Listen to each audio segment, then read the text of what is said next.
Hello again, good morning and welcome to our coffee morning.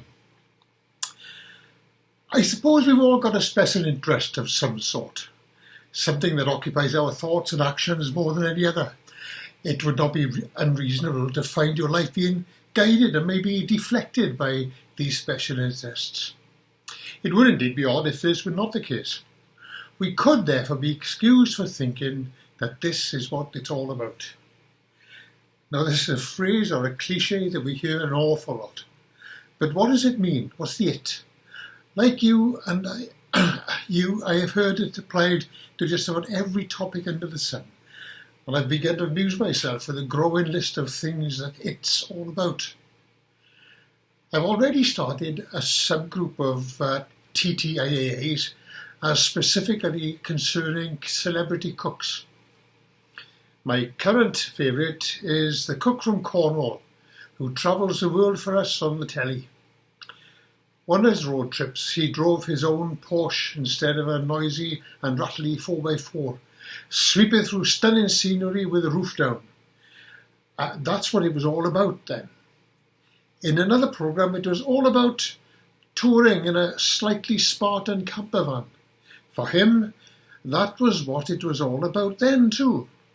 At that moment, but soon it was to be the beguiling aroma of a fresh caught mackerel, a spectacular sunset, or a rustic European dish made, as far as I know, from some unspecified bits of an unfortunate goat for whom it probably was all about.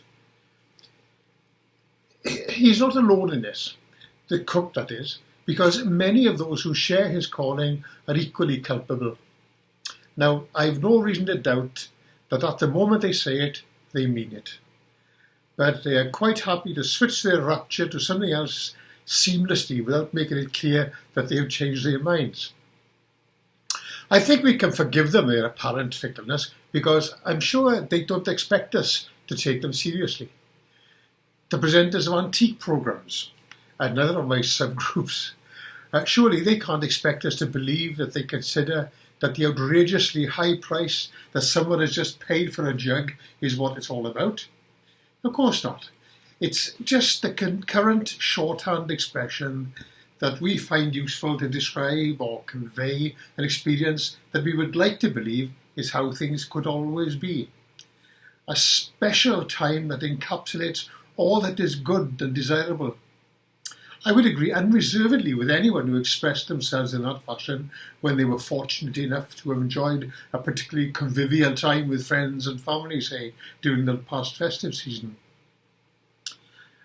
Now that it seems we have a vaccine or two and a government that promises a light at the end of this ghastly pandemic tunnel, there is a prospect of us meeting once again in person, face to face, to enjoy each other's company in church, to worship together, and in our coffee mornings to swap news and stories, and superb cakes and coffee, of course.